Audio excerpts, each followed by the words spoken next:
We'll call to order the August 25th meeting of the Ascension Parish Council. Roll call, Madam Secretary. Please note that all council members are present. Let's please stand for the invocation, and please remain standing for the Pledge of Allegiance. In the name of the Father, Son, and Holy Spirit. Dear Lord, we ask that you give us the guidance. We ask that you show the patience of all elected officials and all that serve the public toward the people that have been devastated. Lord, let's work with them and work through each and every personal issue as much as we can to try to help them through this. We have a long road to recovery, and we know that we have your hand on our shoulder. We ask this in the name of your Son, Jesus Christ. Amen. Amen. I pledge allegiance to the flag of the United States of America and to the republic for which it stands, one nation, under God, indivisible, with liberty and justice for all.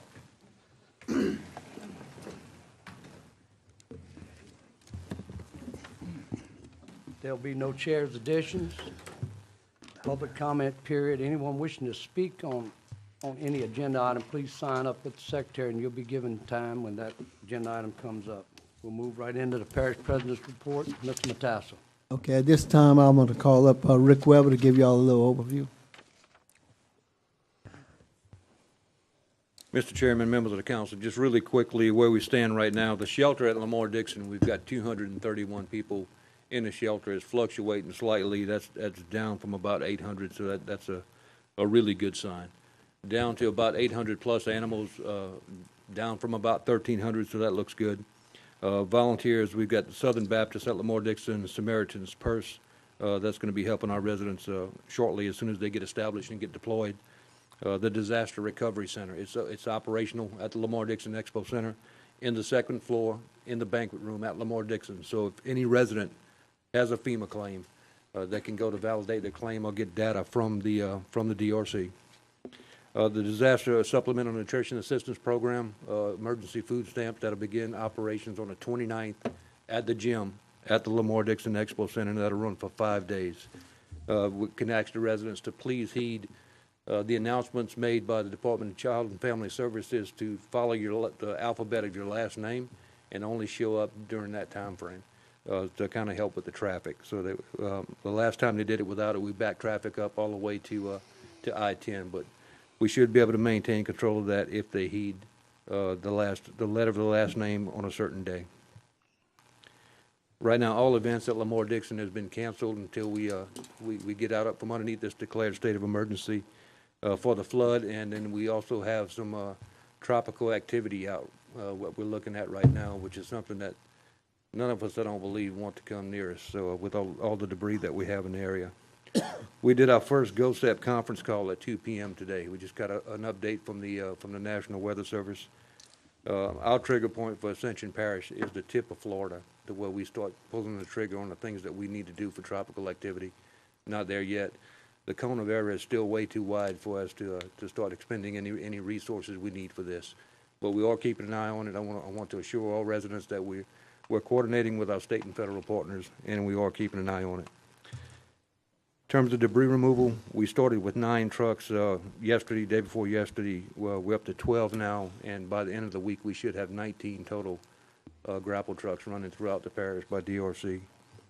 And we've got a really quick clip. He's running it now. I'll just voice over it while he's running it. The areas of concentration is Prayoville, Galvez, Sanama, Sorrento, AC, the hardest hit areas throughout the parish. They're running as fast as they can. They've actually hauled over 7,000 tons of cubic yards, rather, of debris so far.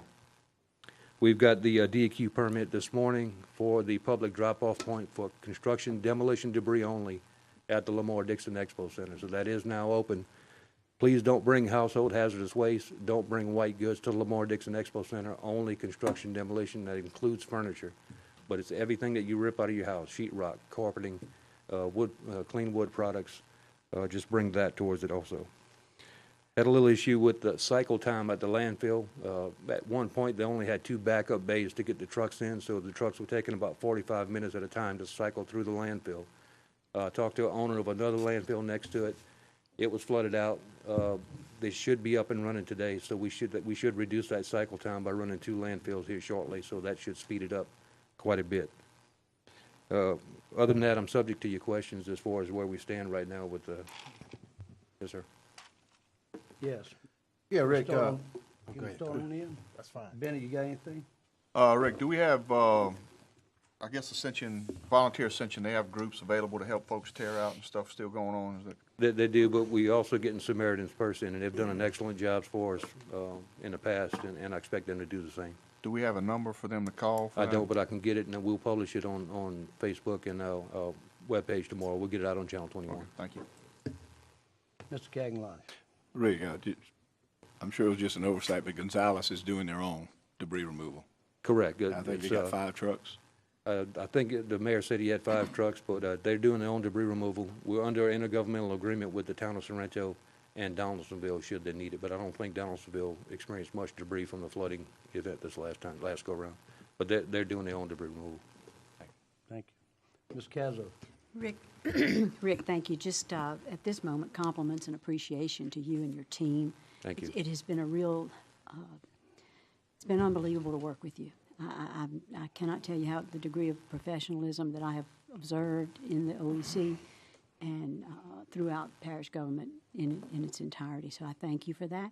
And certainly I want to mention that we need to remember that we will need to stand up my district for lots of the services that are being seen now in Santa Ma and in Prairieville later, because our folks are still underwater. Red Road, yeah, we understand. And we're constantly keeping an eye on it, and we're coordinating with Bill on that also. Thank you so much. All right. Aaron? Yes, sir. Great job, by the way. Thank you. Very pleased with what y'all are doing. The DSNAP, I just want to make sure, I've been told that this is not income-based, the entire parish, or at least certain zip codes are eligible just to come in and get it. What do you have to do to get the DSNAP benefits? It's if you lost the food within your refrigerator, and I understand that I don't have, we posed the question to the Department of Family and Child Services today, and I didn't get the answer back before this meeting. I'm working on it now. If there is any parameters on that, I want to publish that when I publish the information from Santa Monica tomorrow. That was a question asked at the Unified Command meeting, and I apologize, I have not got that answer back yet from the state, but as soon as I get it, we will publish it. Okay, great. Okay. With regard to the debris pickup, some neighborhoods were cleared out, gutted before the instructions were set about how to separate debris. What can we tell those people? How can we handle that? If it's not a big issue to separate it at the road, I mean, I think the grapple trucks can get the white goods out of the way.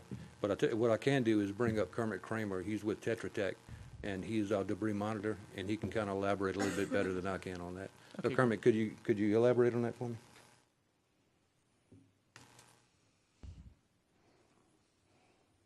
Kermit Kramer, live at 17085 Renz Road in Prairieville. Our monitors are instructed to some degree. If it's just white goods, they can move that on the side. If they have household hazardous waste and other things that are not C and D, it makes it a little more difficult. But all the piles will be picked up. Unfortunately, mixed piles will not be picked up at first. We'll have to come back for those and see if we can't get some faith-based communities, agencies, or somebody to help people who can't separate them individually. But if it's only white goods, they'll just move that on the side and go forward. Thank you, Kermit. Yes, sir. Todd? Yeah, Rick, I'm getting some calls on some of the FEMA homes, whether or not we need, I guess, places to put them, like another development, or are we going? I talked to Mr. Ken this week about it. Had one individual has land, he'd have to put a sewer system in. Are we to that point now where we need places to put these FEMA homes, We've to place people, or where are we wanting to go with it as a parish, I guess? right now we've got overlays and we put the shape files on a map that identifies all the trailer parks in the parish, the commercial spaces that we do have available. The issue we'll have, it's not like it was in Katrina. I guess, FEMA do we have enough, I guess? Do we have enough space? Right. I don't know if we have enough space for everybody that may require one, but this is not the RVs that, of FEMA of old. I mean, these are actual mobile homes. So we're looking at the commercial spaces. The issue is that if it's in flood zones A and E, we can't put them in there. And many of the trailer parks that we do have are in that flood zone. So we're gonna face a challenge moving forward with long-term housing. But I don't know if you've seen that program that came out by the state today. It's a STEP program. If you had less than 2 feet of water in your house, the state's gonna let out contracts to try to get your house as safe and as clean as possible for you to move back in. And they're gonna let the contract out for that work to be done. That's a state program that they submit for reimbursement from FEMA on them. So it's, and I haven't digested it all If you didn't have yet. flood insurance? If you didn't have flood If you insurance, did have correct. flood insurance, correct. Now, if you had more than that, then they're gonna look at some other options from FEMA. But what I'd like to do is bring up Steve de Blasio. He can maybe answer some of your questions on the long-term housing, if you could. Okay. Steve, can you come up and answer some of those questions? It's 15,000 on a step. You know, we're still trying to get the, all the parameters of that program. Steve? Yes, well, Council Chair and council members, good evening. You know, he was spot on in what he said. You know, right now, we're not looking at building out brand-new community sites. Okay. The focus is going to be on the potential for putting on private sites if the space allows, and we do understand it's a big footprint. As Rick said, it's not the traditional RVs that we had used back in up until through 2005, but the commercial parks, private sites, and we're hoping that we don't need to go to actual build-out of laying infrastructure and creating building community parks. Between the temporary sheltering assistance, between the STEP program, getting folks back into their homes, we're hoping that's going to accommodate the survivors of this event. But we will be looking at, if there is a need, there are options to go further than that if we need to. Okay, appreciate that. One additional note on the volunteers. I did want to add that under a mission assignment through a request from Rick's folks, GOSEP folks, we did bring in AmeriCorps, so they also are going to be contributing in a big way in terms of doing muck outs, clean outs for folks, so they'll be ripping sheetrock out and helping residents. They are co-located at the DRC right here in the city here, and they will be talking to folks that need assistance. They will coordinate that, and they will literally put teams out there of AmeriCorps folks that will supplement the great work that you guys have done coordinating with voluntary agencies to help folks get their places cleaned up. Great, appreciate it. Thank you. Appreciate it. That's all I got, Mr. Chairman. Mr. Dempsey Lambert. Yeah, thank you, Mr. Chairman. Thanks again, Rick. With the remote sites that they have, one at Oak Grove and one at Galvez, how's that going with FEMA? I know they had boots on the ground. Do you know how far? The remote sites did fairly well in registering them and just getting their claims established, and that's probably the extent that the remote sites could do. But we talked with Steve and Fred Choi that I thought early on those sites were moving around a little too quick. By the time we got them established, they moved on, and people still thought that they were there. We're getting the numbers in on how many were registered. I don't know if you have that number of how many registered from our parish with you, but we're putting the reports together now. The sites that are at Oak Grove is just for registration. It's not a complete disaster recovery center. The disaster recovery center is at Lamar Dixon. I think that's just to get people registered. Okay. So that's what we're trying to do with the mobile sites right now.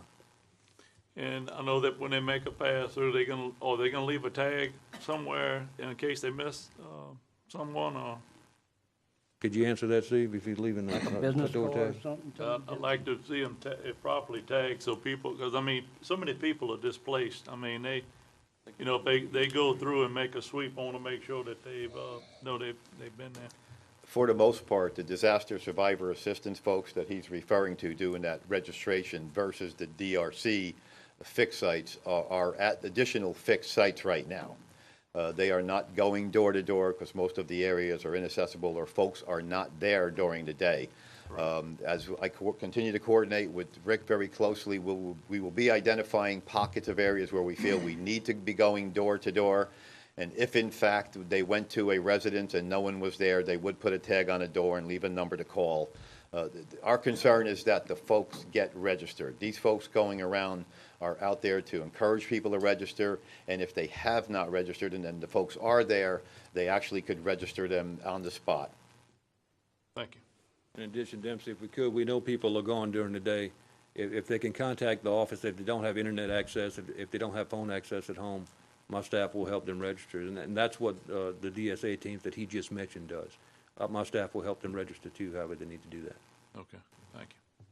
Thank you, sir. Mr. Sadler? I don't have anything. Okay. Travis Turner? Yeah, two quick questions. Now, I know when you did the, saying it's supposed to roll out of the trucks to pick up the debris, you didn't mention the Geisman Darrow area. I know it wouldn't hit as hard as some other areas, but do you have any idea when those areas will be serviced? We're trying to get a schedule published tomorrow, but that I didn't mean to intend that they weren't in the Geismar area. We're in all zones, but the largest impact area is where the 19 trucks are going, but we do have them working all zones. But I just need to make everybody aware that this thing is going to be a long process, and they're going to do everything they can to get everywhere. But I worked with Christy Fuentes today, and she's going to try to get us a schedule, but it's going to take multiple passes to get it all picked up. Okay. And do you have any further information as far as the small businesses which may have been affected by the flooding? As far as the FEMA help, as far as the SBA? The SBA is at the Disaster Recovery Center, but it's not just for small businesses. The mission that they're assigned to during a disaster is to actually help the individual also. But they can make low-interest loans from the SBA above the grant that FEMA would authorize them for repairs. And just for a point of order, I know they also have to apply with FEMA first, then they apply with the SBA, correct?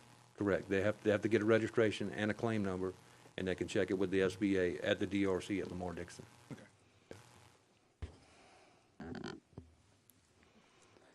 That's all you got, Trey? Oh, yes, I'm sorry. That was only two questions. All right. Bill Dawson? Thank you, Mr. Chair. Thank you, Rick. Great job by you and your staff. Thank you. I was wondering if you had any update on the numbers.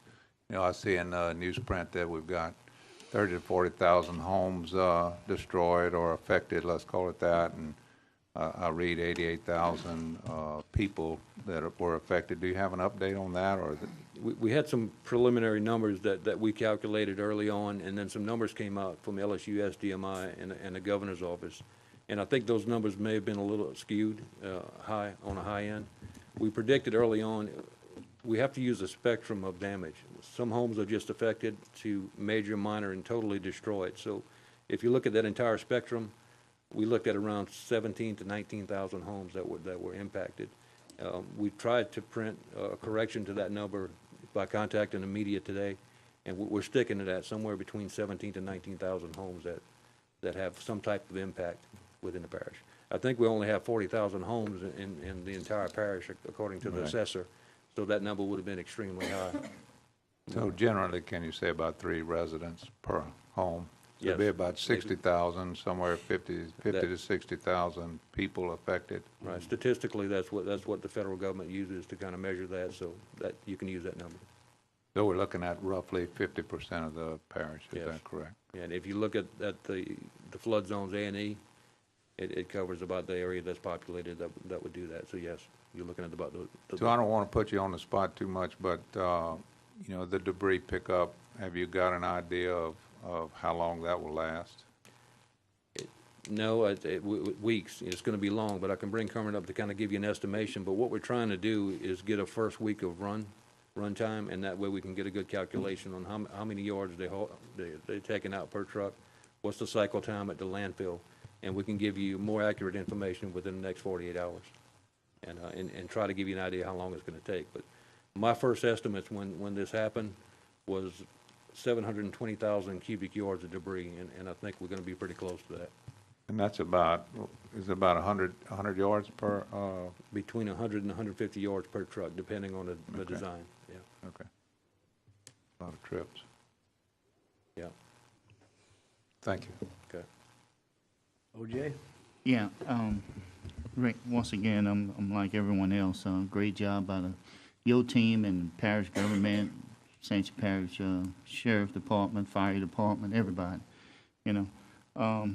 My question is, for Donaldsonville area, is there going to be a FEMA rep or someone go over there to visit those people? And do you know when they're going to do that? Donaldsonville residents, like any other resident in the parish, they have the same option of registering online, or calling the FEMA number to get registered. But their claim can be checked also at the DRC at Lamar Dixon. If you feel a need that we need to put a mobile DRC out there for a couple of days, I can certainly arrange that if you think you need that, so we can make that happen. Yes, right. Mr. Joseph, I talked with the mayor, and on the 1st, they're going to have representatives from FEMA go to City Hall, and we're going to put that out as soon as they put it together with time and all that. And he's going to let everyone that was impacted that he thinks is to be there. Okay. So it's on the 1st. I know the 1st, but we don't have the time yet.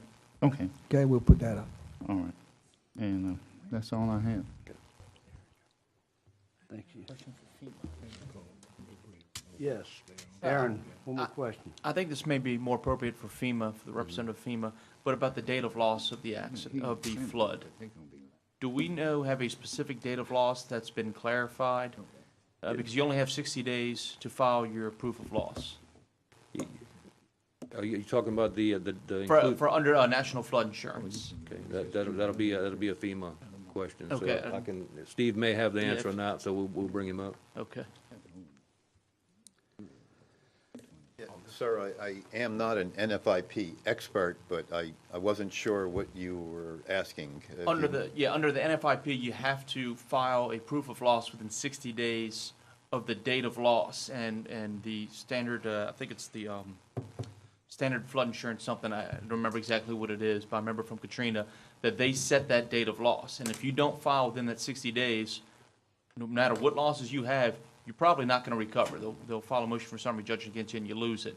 So I think it's important that the people know exactly what the date of loss of this flooding is, so that they know when that 60 days starts to run, because I don't want anybody in the parish to try and file it 61 days and find out that they couldn't get it. So is that something that we could distribute eventually, hopefully within a day or two? Yes, I will. And as we do town hall meetings, we will be accompanied by myself or Fred, and Rick, and a lot of times will be with us as well. We will be bringing an NFIP expert with us, a public assistance person, an individual assistance person, who would be able to answer those specific questions. I can assure you that if someone were to have a problem within a day or two or a week or whatever it is, if there was a valid reason, that we would make exceptions, and we're not going to be in a position to be denying someone a legitimate claim, especially if they were displaced from their residence due to inaccessibility, something beyond their control. So I will further investigate that and work with Rick to get some additional information back to you, should that arise as an issue. Okay, I'm going to call you on that if that comes up. Yes, sir. Thank you. I just want to make sure that the date of loss that you mentioned is not the date of the incident period, so if we can confirm that. No, and it can't alter. It's the date that which the house actually took in water, and that's the problem, is that, some areas took in water before others, and it could be different for each individual. And I don't know if there are going to be separate maps from what date of loss certain areas have. And it's very important. I mean, if somebody misses out by a day, there have been bad consequences, and I'd like to avoid that. We'll do what we can to get the data for you. Okay, thank you. Mr. Chairman? Well, I go last on District 6 in Santa Monica. I want to direct this to FEMA that we appreciate the job you're doing right now, but as the questions have arose in the last 5 days, one thing that we did work on about 4 days ago, trying to get all the hotels in this area to go ahead and sign up with FEMA. And we got some, we had tourism working on it. They had the good list, going out to the hotels, giving the packages out, and trying to get them signed up to where the people staying in the hotels would be reimbursable based on FEMA's rules and regulations. Back to the Lamar Dixon, the amount of people that's actually out there in the shelter, that you do have a decent congregation of people in travel trailers or whatever they have out there that were affected, that are displaced. So those numbers will add in. Is there anything we can do for those folks, as a governmental body and on a public, sitting on public ground? I'd appreciate anything to be done about that. And the last thing on to FEMA, based on your rules and regulations from DC, that just as people that we represent people, to try to totally displace the people to Metairie, Lafayette, not allow the housing, the temporary housing to come in to the parish in a feasible way, that's unacceptable, okay? So we're gonna ask you to take a look, and everybody just keep trying. If we gotta expand a trailer park, if we gotta let something in, whatever. Look, these not people that came from 1,000 miles away, leaving their place. That's what they would be if they went to Metairie or if they went to Lafayette. These people need to rebuild their areas, rebuild their homes. They need to watch their property. They still have valuables. They still have family around.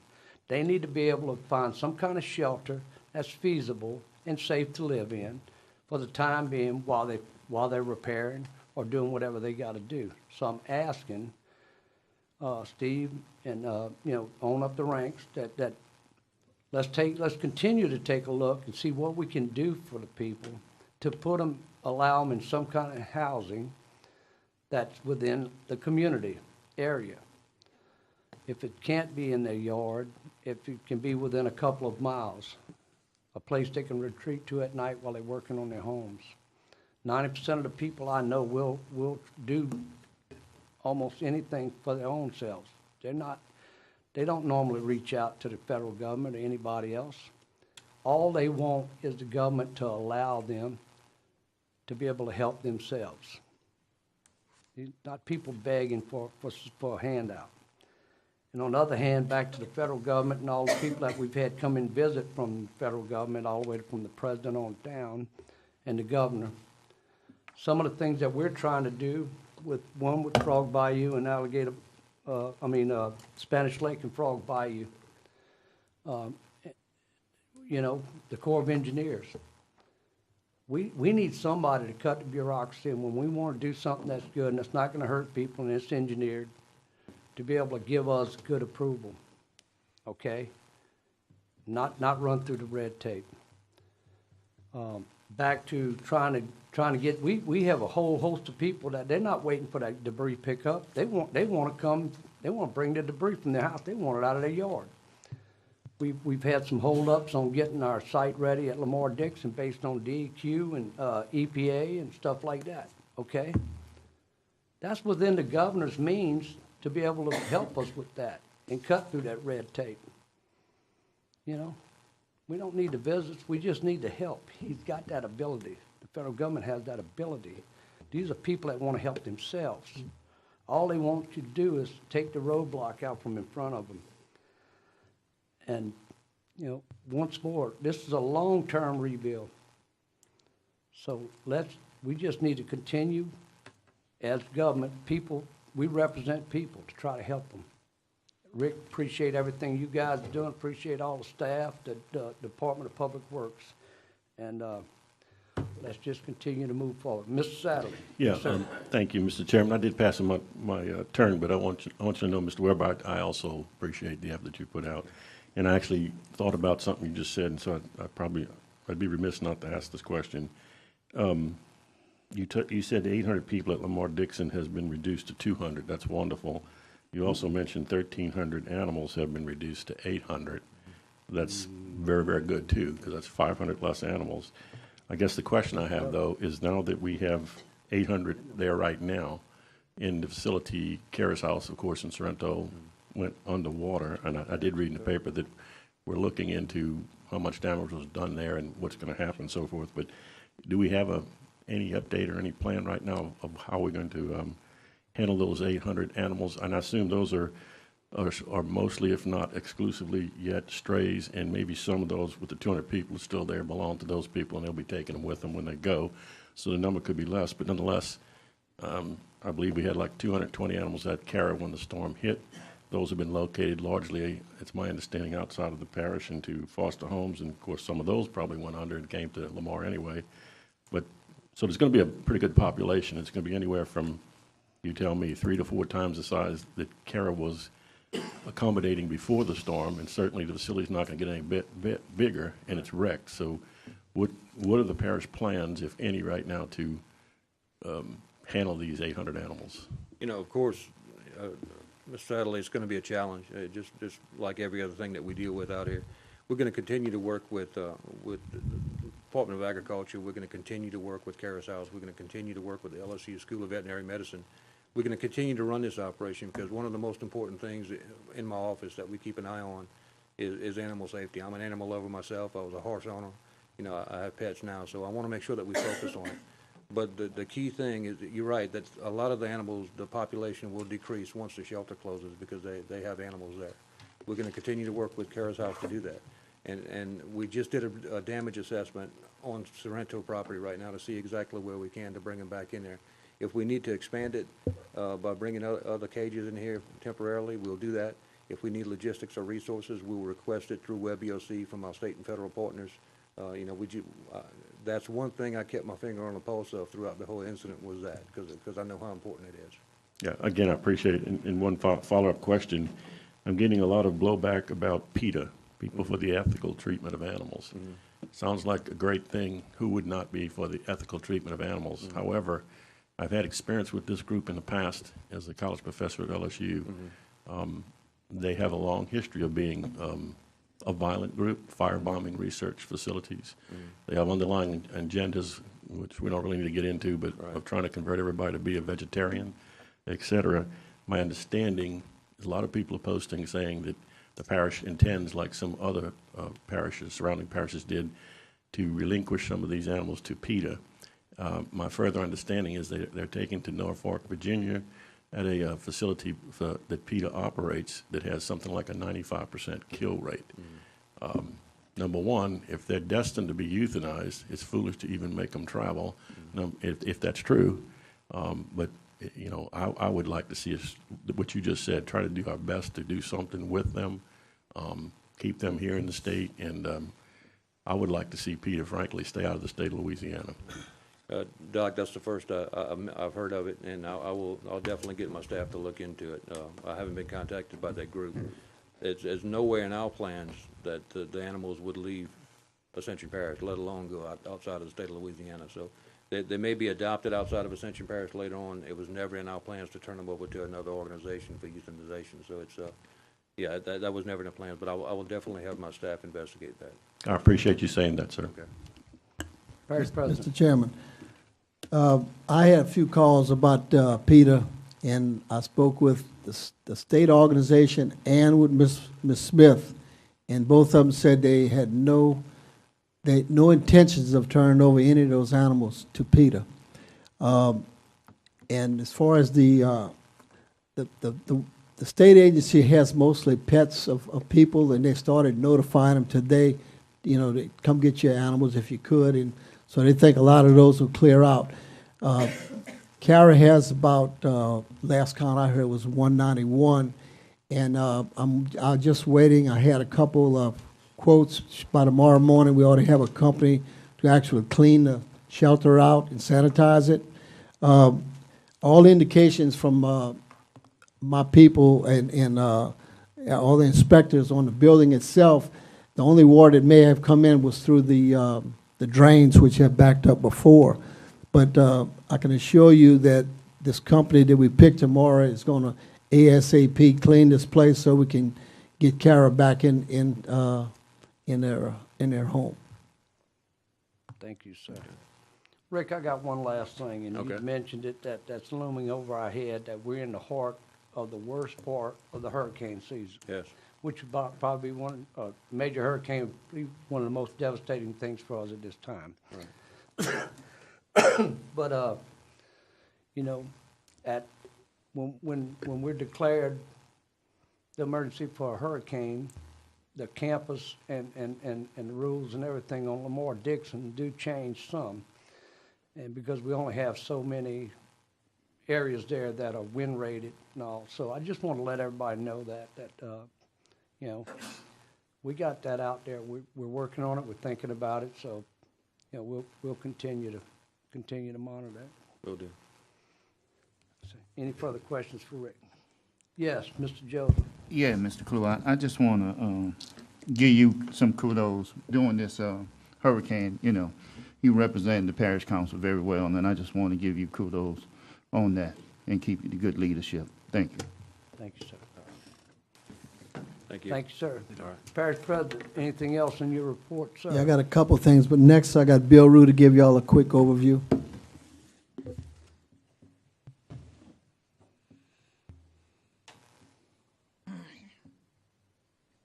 Mr. Chairman, Mr. Rue. Council. Right now, our main effort, with the exception of Bluff Swamp and Spanish Lake, is preparing for the next event. We have repaired the levee system that we cut to aid in the discharge around our pumping station. We have several issues with some pumps, one at Henderson Bay that we're working on, two of them at Marvin Bro, and one at Sorrento. And all of them, we looking at resolving at least all of them except for Henderson Bay within the next few days. So again, we're preparing for the next event and also aiding OEP with the debris removal and assisting them in whatever they need to aid the people of the parish. Frog Bayou again and Spanish Lake, Bluff Swamp is the biggest issue that we have.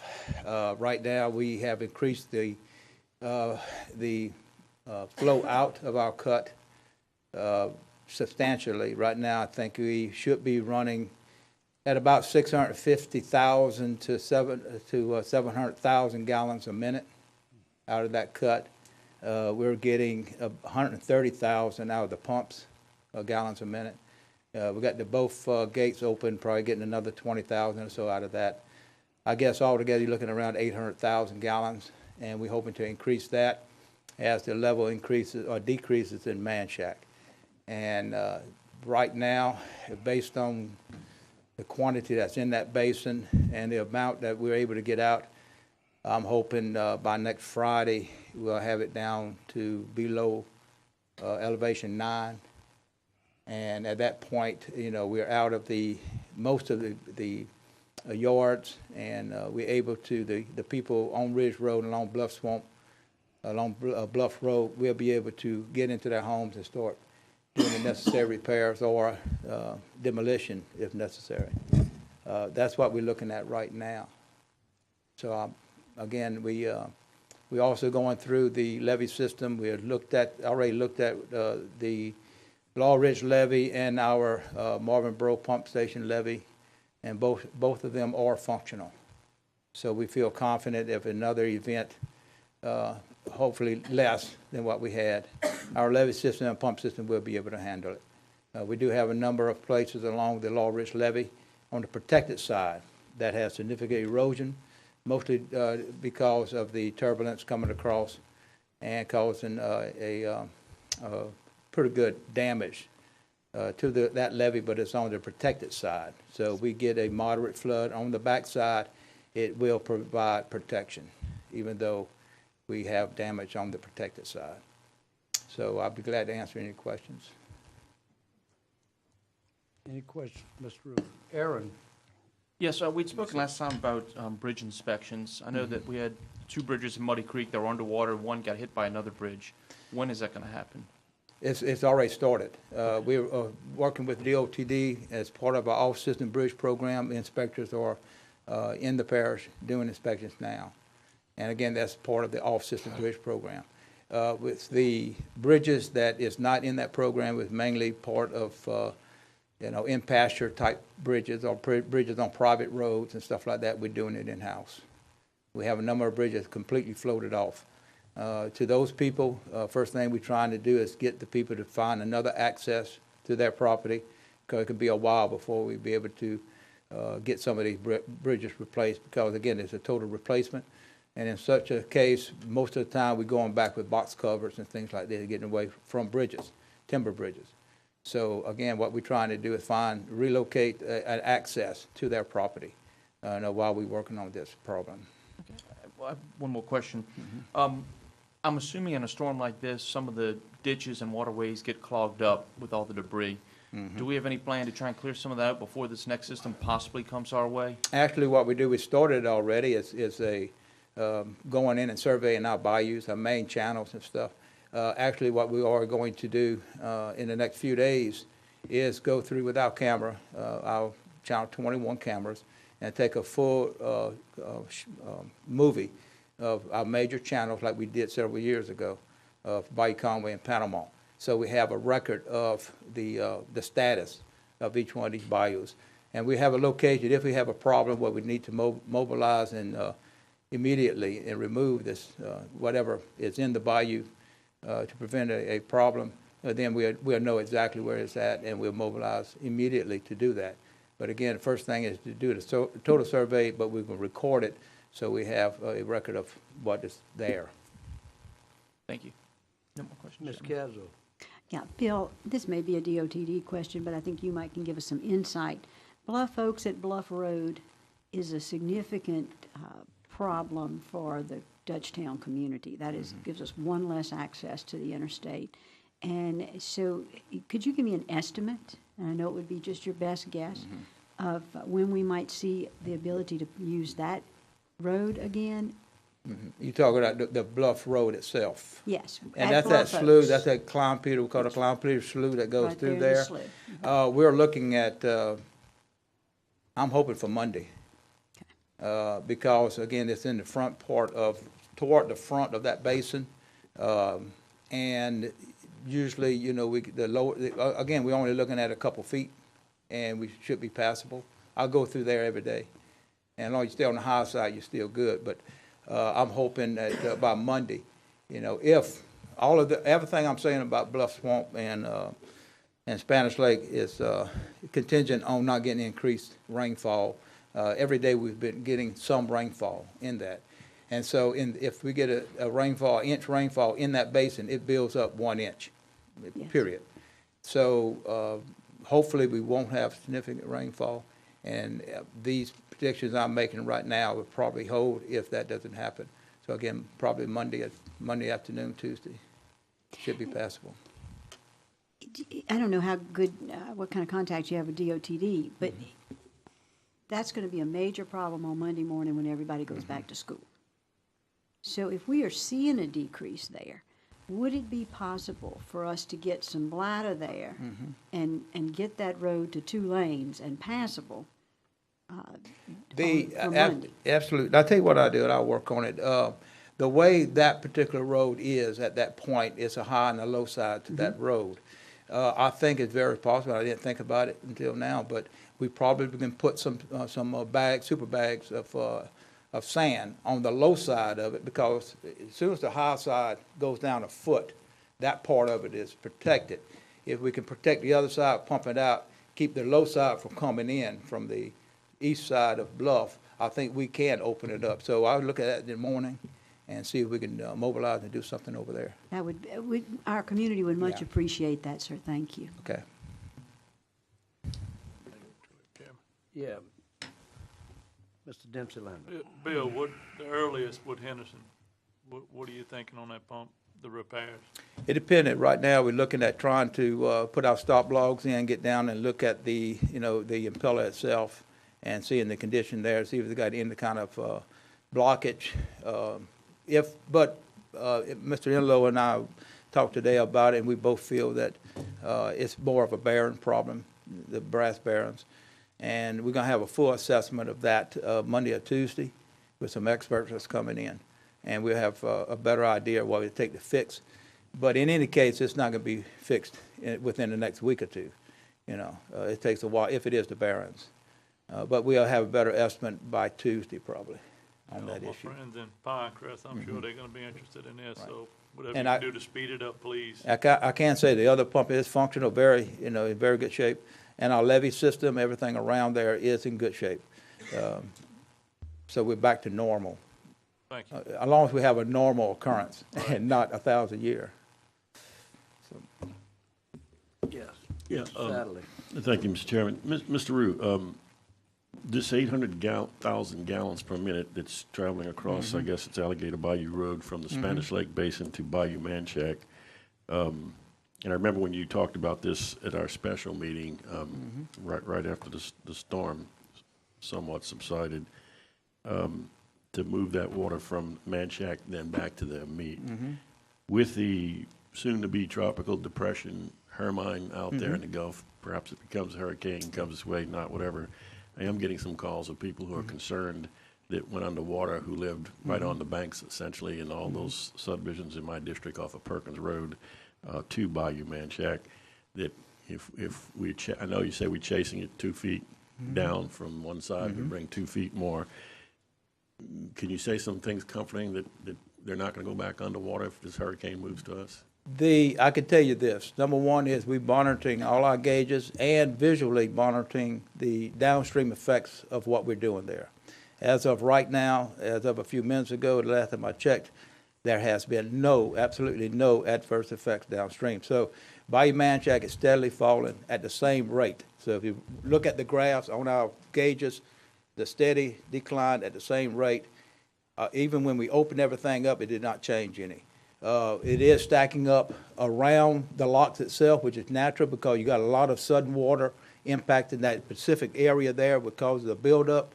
But after that point and after it gets past Bayou Fountain, it's going on out. That system, if it keeps declining and we get to the normal level of Bayou Manchac at Amite River, and the Amite River is getting down to its normal state of, 1, 2, 3, whatever. That system can handle anything coming up in a normal condition, blowing up out of the Gulf. So we don't see a problem in that system. Now, as far as the Alligator Bayou locks themselves and the cut that we're doing and the work that we're doing there, we have super bags of sand on side of the cut itself, and at which time, if we see there's a elevation in Bayou Manchac coming in, blowing in from the event that might be coming in from a hurricane, we in a very short time can block that cut and totally stabilize that road to enable it to restrict anything from coming in. So again, we've got the plan in place. But again, specifically to your question, that system is going to function just like it would have if no water was going into it from Bayou Manchac, if another event would come in from the Gulf and blow water back, a surge, from the Gulf. What we're doing would not affect that, what happened on that bayou. Thank you, sir. Yes, Mr. Bill Dawson. Well, first, Bill, thank you and all your drainage people and DPW people. I know that these guys put in a lot of hours, and yourself, you put in a lot of hours. So, I want to thank you guys, and we saw the result of that. I mean, we saw you out here a lot, and I'll exclude that trip down the levee. But on Sorrento, I missed the pump. Did you say that all 3 pumps have been gone through and that they're? We are still investigating the problems that we have with that one pump that keeps getting jammed and we have a problem with. And we're going through it right now and trying to find out ways of protecting it from that happening again. Okay. But we're completely going through the maintenance review of all our pumps. Okay. And again, we have a couple problems with a couple pumps that boy broke, one of which being we discovered today. And we are, by the way, still pumping out there. We're just running 1 or 2 pumps just to keep the elevation low enough until the elevation on the backside is about another, maybe down to about a 1.5. Right now it's about a 2. Get down to 1.5, we can equalize the 2 and give us still a low level within, on this side. But we did have discovered a water leak, radiator water leak. The cooling system of that is actually below the water level. It's a cooling system pipe that both cools the water and the oil in the backside of the pump station in the water itself, a cooler type system. And so we're investigating that, but we can run the pump with that. We just have to add water to it. But again, that's a problem that's happening out there. Okay.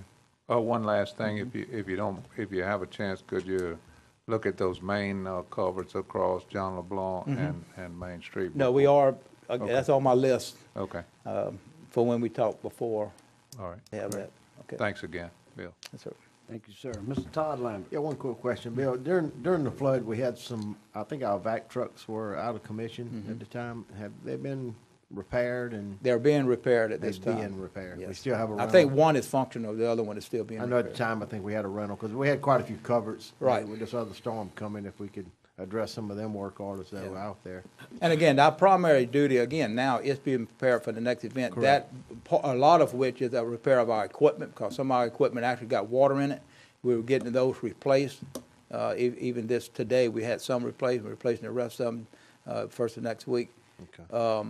And checking all our equipment, changing the oil and stuff like this, and Okay. again, doing all the maintenance work. Appreciate it, Bill. Okay. Thanks, sir. Ms. Cazzo? Randy, thank you, Mr. Chairman. Bill, I'm sorry I forgot to ask one question, and this may not be appropriate to you, so if it's not, I apologize. Is the people back on the Ridge Road are complaining they are almost being carried off by mosquitoes. Mm-hmm. Is there anything at all that we can do? Can we fly anything over there? Can we do anything that would give those folks a break? I'll check with Mr. Matata or David, but might be possible for us to go by boat and bring the portable equipment in the boat and go down it and spray, the areas. That would probably be the best way, because you could actually get away from the road and go around some of the houses and stuff like this. But I'll check with them tomorrow. Okay. And again, I want to thank you. I don't know if I did. I don't know how many times I would have to thank you. I can tell you about the number of calls you gave me. my phone stopped working several times because of that. But, well, if I thanked you as many times as I called you, it would be not enough. Well, we have good people. We have good public personnel. I'm telling you that right Your now. DPW stood it up, man, and I don't know how to tell you, but I'm going to tell you one thing I do know. People stand up to good leadership, and I thank you for that. Thank you. Anything else? Any other questions for Mr. Rue? And just one thing, we do have, we have some problems. We know what to fix at Astro Land to prevent this type of system. It will function under normal. This was abnormal. And just like everything else failed, but we are going to make some improvements to that to make it more substantial. But it's ready to go for a normal event. It's ready to go right now. We have all our pumps, everything ready over there. Okay. Thank Okay. you, sir. Thank you. Ms. Cazzo, for your information, we do have the airplane contracts in place at the right time. We initiate that, and I do believe, though, the best way to attack it right now might be with the boats and the portables. Thank so you, we'll sir. get on that tomorrow. Thank you, sir. Both would be appreciated at the Okay. appropriate time. There's some issues with, to get reimbursement, we have to follow the protocol that FEMA sets out, because we've already approved and the contracts are ready to go. You just got to follow their steps so that you can be reimbursed by it. So we're ready to go. We just got to wait till they say it's the time to do it based on the schedule of events. Thank you. Thank you so much. Thanks. Okay, I want y'all to know I made a decision to cancel the Balloon Festival. Over half the participants are our people, and right now they're hurting. They're working on their properties, and it's so it just wasn't. I just made a decision to do that because it was on September 23rd, and we have, we have a lot of contracts in place with FEMA right now. We have many organizations coming in with 100 people, 200 people, so we got to house those people. And so most all the buildings are still going to be, at that time, going to have people in them. We have some major organizations coming in, even bringing their own cooking stuff and all kind of stuff. We will get organized with them on a schedule, on a phone number to call for these volunteers. At this time, we don't have any of that. Well, just a clarification, you saying it's canceled or is it postponed indefinitely? Oh, I'm sorry, it's canceled for this year. We're going to come back next year, bigger and better. I want to make sure everybody Yes, sir. understood that. Yes. Thank you. Anything else on your report, sir? I want to say that, everything is functioning. Without Lamar Dixon, that's a godsend. I don't know what we would do. We got so many operations going on out there. And I just want to give you all a few statistics that I have for finance. The payroll overtime ending of 8/14 was $188,000. The vacation bank payroll thing that y'all did the other day, 2 people used it, $10,000. Purchase orders as of 8/21 was $723,000. And so the total so far is like $921,500. Okay, at this time, I'd like to bring up Mr. Don Pearson and Mike Eves to talk a little bit. He's with LED. Hi, I'm Don Pearson, Secretary of Louisiana Economic Development. Thank you, President Mattasson. Thank you, Ken Dawson, for the opportunity to come and spend a few minutes with you. I appreciate that I'm interrupting your very important business, but I think I've got some great information that I want to make sure you're aware of. I know you've been studying everything that's been going on behalf of your constituents. I know you'll still continue to get a lot of calls. We've all been through the program together with search and rescue first, a lot of assessment. Now we enter the next phase, which is a lot of recovery. Certainly, you're very well aware of the tremendous housing impacts that have occurred in Ascension Parish and our other surrounding parishes. We've been on the ground today talking to a lot of the folks around here that are involved in small business. We can't really separate the housing issue from the small business issue relative to this particular disaster. A, the housing impact is so large, and B, it's all the component of workforce for all these small businesses. So our charge at Louisiana Economic Development is to be the best partner we can be to Mike Eads and their organization, the parish, and all the folks that we can help here. I would just like to have this opportunity to message to you these resources. I'll try to be very brief, but I feel like they'll be of great interest to your constituents, and certainly hope that this message is, making it out, because that's one of the key concerns that we have right now. Folks are hearing a lot about FEMA's here. They'll help you repair your house. But small business owners are not hearing that the SBA is here, and they've got robust resources to help you get your business back on its feet. So some critical elements to this. Certainly all this information is available at OpportunityLouisiana.com. We're keeping our disaster assistance linkage there fresh with lots of information, not just about what's available to the department, but the linkage to all these other important resources. It starts with everyone getting registered for FEMA. We had 116,000 registrations as of about yesterday. I don't know what today's numbers are, but absolutely critical that we get as many people registered at the FEMA site as possible. That window will close on 13 October. So even if someone doesn't think that they're going to need assistance today, it's very prudent to go ahead and register so you still have that available capacity if you find additional damages, additional issues that are coming in the post-October 13 environment. So urging folks to get up and get registered on that site is sort of job one. That site will also take you over to SBA. For the small business owners, this is a critical juncture to also go to SBA and register. And again, that window will close on October 13th. So our mission right now is to make sure as many small business owners as possible get it, that they can register at this site. Again, if they make a decision they don't want to use these resources, that's their call. But again, after the 13th of October, they won't be able to get back in and don't want to find themselves out on the outside. What can SBA do for them? And it's a new SBA. I've been through a number of these engagements. Katrina, Rita, Gustav, Ike. Things have vastly improved at the federal level. We're getting a whole different response apparatus now that's available to us. And from a small business owner that's had his home impacted, he can get up to $200,000. That's a loan. And for contents, up to $40,000, total package $240 max. That loan rate would be 1.56. So a great way to get headed back towards getting on your feet, depending on qualifications and moving through the process. For his business, up to $2 million. A very important component of that, working capital. That's like miscellaneous. It's very difficult to achieve that in the financial world outside of a situation like this. But SBA is going to be, in that regard, very helpful to us. SBA is going to do this with no fees. All those administrative costs are going to be borne by the federal government.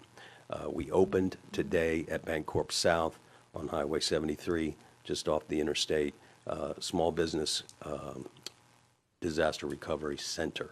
If folks want to go in and talk face-to-face and work with a case officer, they can do that. They don't have to, because they can call or they can go Wi-Fi up on the web, but they want to drive in to the situation, access these important tools that are available, and get started on this pathway. When they do that, two things are going to happen.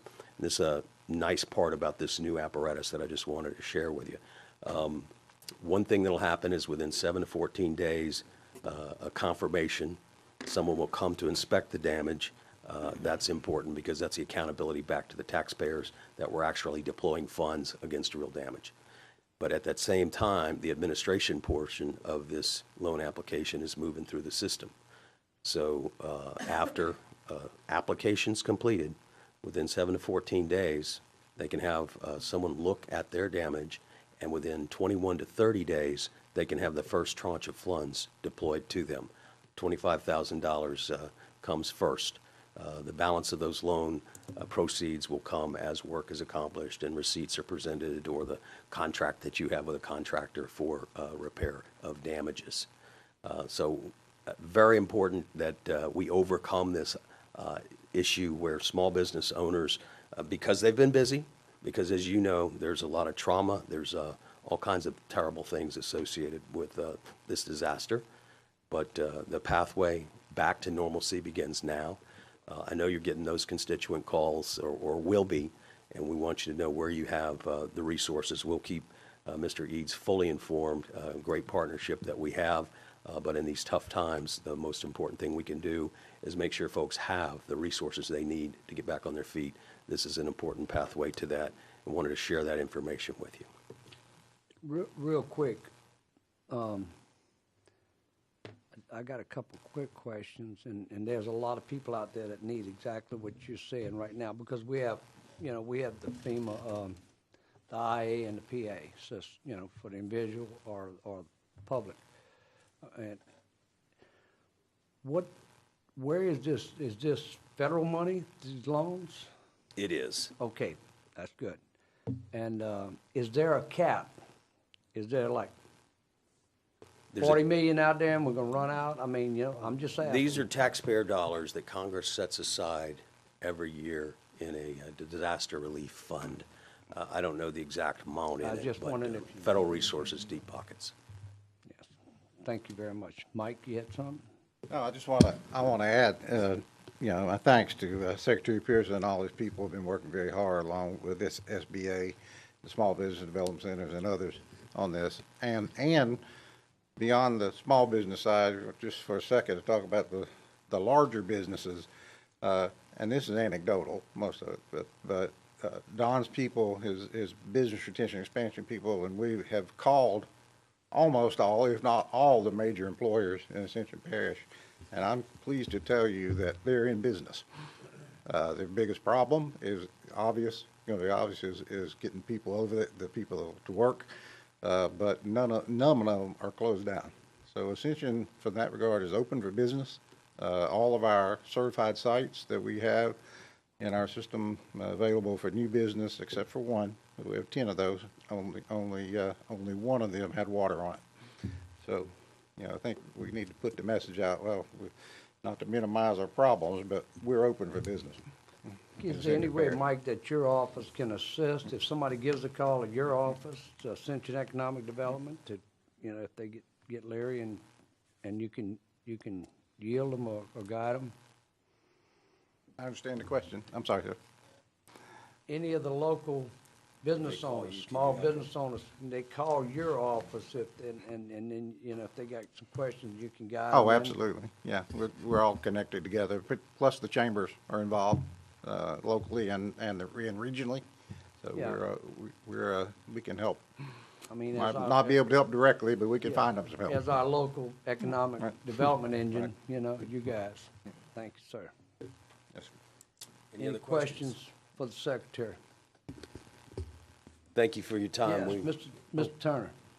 Just with the loan, just for clarification, it's also for economic injury as well? That's correct. Okay. And at the first bite of the apple, if they don't get their numbers right, they can come back and amend it. If they need more and they're under the cap, or if they decide that they had some needs that they addressed a different way, it's a flexible program, and they'll work with you. I'm glad Mr. Eads brought up the point about, that's one of the first things we do in the disasters, is start at the top and call our economic driver companies, with almost 300 calls made throughout the 20 parishes, largely in good shape, as he's indicated. But the real fabric of your economy is all these small businesses, and the impact it's going to have on sales tax and everything else is going to be tremendous. So getting them the tools they need to get back on their feet as quickly as possible is our priority right now. Thank you, Secretary You're welcome. Pearson. Thank you. Yes, Ms. Cazzo, 1 second, fellas. Mike, thank you, Mr. Chairman. Mr. Eads. I had heard, I think, probably from some of my fellow councilmen, that many of the local chemical plants were not operating. They were kind of at a standstill during this emergency. Is that still the case? Are those No, we're folks up finding, and running? yeah. One of the things that this event is different is that in the wind events, a lot of the trees come down and break transmission lines, power lines, and you get two issues: getting power restored, and then also the debris removal. You know, we've had a lot of challenges with this event, but we haven't had the significant level of power disruption. The plants, for the most part, have not had disruption, and their big issue, is we've talked about, is workforce. They've got people that can work 12-hour shifts instead, and they're making it all work.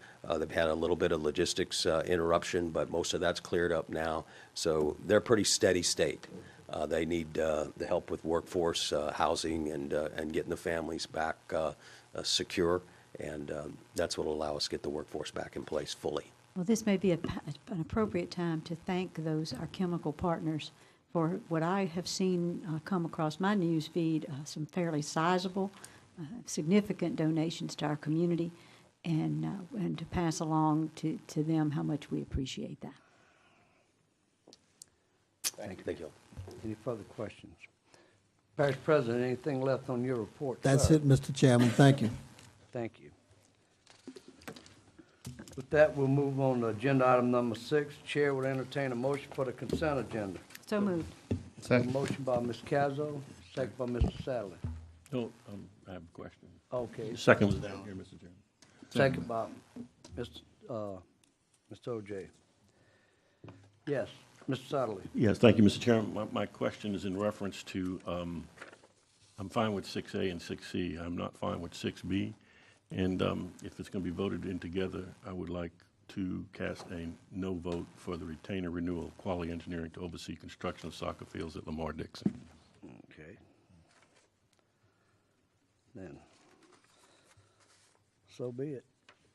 We'll, so yes, basically, unless we take it out, that's a no vote for the. Well, Mr. Chairman, if you want a discussion, we can do that. And you probably maybe don't want that. I don't know. No, I'm all open for discussion, Doc. I mean, if you want a reason, I'll state it. If not, I'll just make it easy and say, Yeah.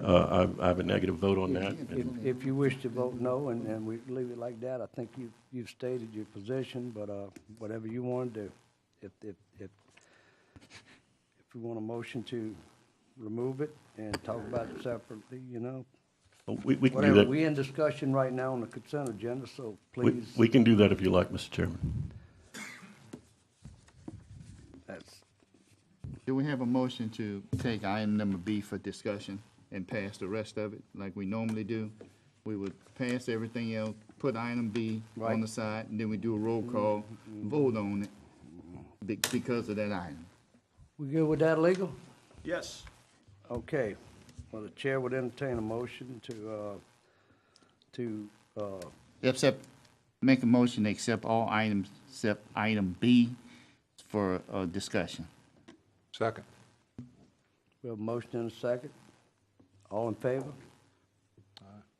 Right now, the chair would entertain a motion for item B on the consent agenda. I make a motion to deny. Okay. We have a motion to deny. Do we have a second?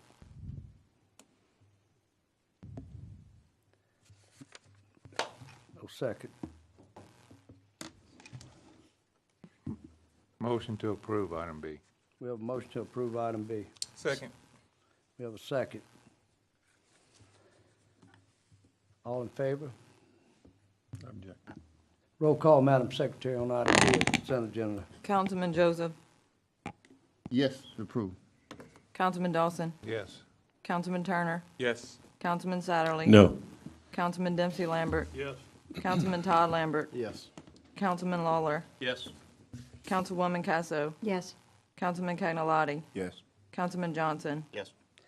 It's passed. We'll move on to agenda item number 7, approval of professional service contract with Duncan Associates not to exceed $35,000 So moved. to update the parish Ascension Transportation Development Impact Fee Ordinance. Second. We have a motion by Ms.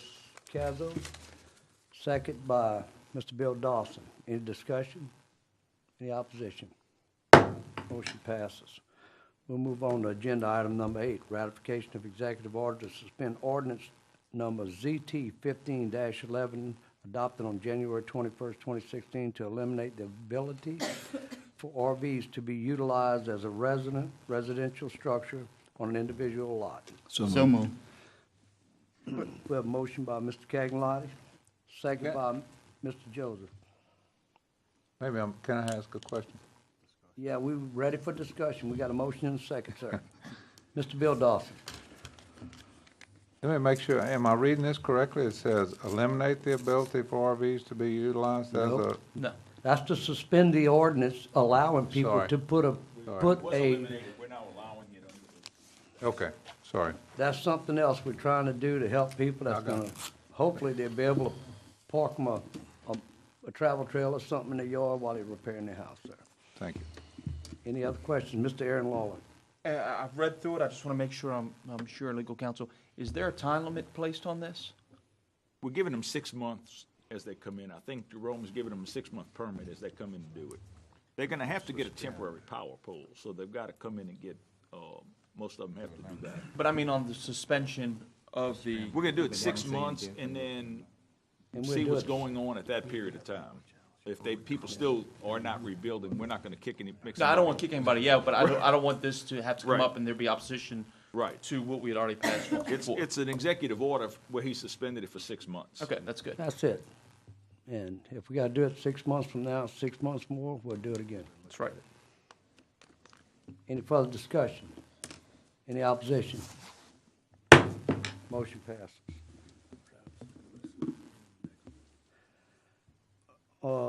Next agenda item, approval of People's Water Acquisition Extension of Purchase Agreement.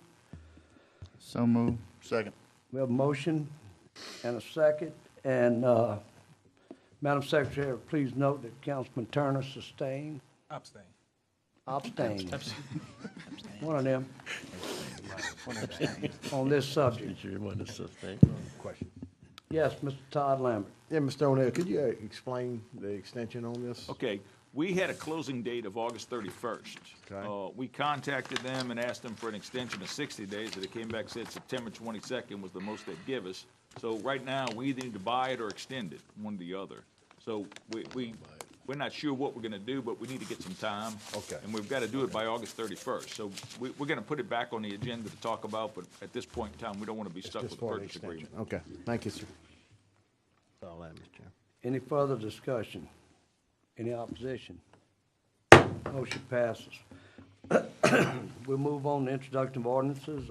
Agenda item number 10, introduction of ordinance to revoke an existing 15-foot drainage servitude located on the western boundary of Track X of Philip Hadd property as depicted on the Alvin Fairburn and Associates LLC, plan map dated May 23rd, 2016. Motion to introduce, We have Mr. a Chairman. motion to introduce Second. by Mr. Todd Lambert, second by Mr. Cagnolati. Any objection to introduce? We'll move on to Public hearing to consider an ordinance, budget amendment number 6 to amend the 2016 budget. An ordinance to amend the ordinance approving, adopting, and appropriating the 2016 operating and capital budgets for the parish of Ascension, adopted by Ascension Parish Council on the 19th day of November 2015. Section 1, the Ascension Parish Council hereby ordains that the ordinance approving, adopting, and appropriating 2016 operating and capital budgets for parish of Ascension is hereby amended, approved, and appropriated as follows. Operating budget, Judicial Expense Fund, Parish Court. See Act Number 612 from the 2016 regular session of Louisiana of the State Legislature. Revenues, court fines, $220,000. Expenditures and other financing uses, salary exempt, $160,000. FICA tax expense, $8,500. Retirement, $14,000. Health insurance, $10,500. Contract labor, $2,500. Utilities, $3,500. Telephone, $3,500. Professional services, $10,500. Office supplies, $5,000, travel, $4,000, transportation mileage, $3,000, miscellaneous expenses, $6,500. The ordinance have been submitted to a vote. The vote thereon was as follows. Motion to open the public hearing. We have a motion to open public hearing by Mr. Todd Lambert, second by Mr. Johnson. Motion to close. Motion Second. closed by Mr. Johnson, second by Ms. Cazzo. Move the ordinance, Mr. Chairman. We have a motion to move the ordinance by Mr. Todd Lambert, second by Mr. Dempsey Lambert. Any discussion? Any opposition? Motion passes. We move on to agenda item number 14, reading of ordinance to revoke the existing 15-foot servitude running across the rear of lot GF-1-C-1-B of the Norman Frederick property on LA Highway 22 for Scott and Dessa Ledette. Whereas the petition is petitioning the Ascension Parish Council to revoke the existing drainage servitude on lot GF-1C-1B of the Norman Frederick property owned by Scott and Dessa Ledette, located at Louisiana Highway 22, as depicted on the Ferris Engineering and Surveying LLC plat map dated June 20, 2016. Whereas the Planning Department, Engineering Department, and all the relevant utility companies have reviewed and researched said request and have no objections to the revocation and relocation. The Parish of Ascension hereby ordains that it grants approval of the revocation of existing drainage servitude on lot GF-1C-1B of the Norman Frederick property owned by Scott and Dessa Ledette, located on Louisiana Highway 22, as depicted on the Ferris Engineering and Surveying LLC plat map dated June 20, 2016. Said map attached here to made a party of Exhibit A. Repeal all the ordinances, reports, or ordinances in conflict herewith. And if any provision of this ordinance held invalid, such invalidity shall not affect the provisions herein, which shall be given full effect without the invalid provisions. And to this effect, the provisions of this ordinance are hereby declared to be severable. The effective date of the ordinance shall be 15 days from adoption. The ordinance have been submitted to a vote. The vote thereon was as follows. Motion to open public hearing. Motion to open public hearing by Mr. Johnson, second by Mr. Cagnolati. Motion. Second. Motion closed by Mr. Cagnolati, second by Mr. Todd Lambert. Chair would entertain a motion. So moved, Mr. Chairman. Motion by Mr. Todd Lambert, second by Mr. Cagnolati. Any discussion? Any opposition? Motion passes. Chair would entertain a motion to adjourn. So moved. A motion by Mr. Cagnolati, second by Mr. Johnson. Any discussion? Any opposition? We are adjourned.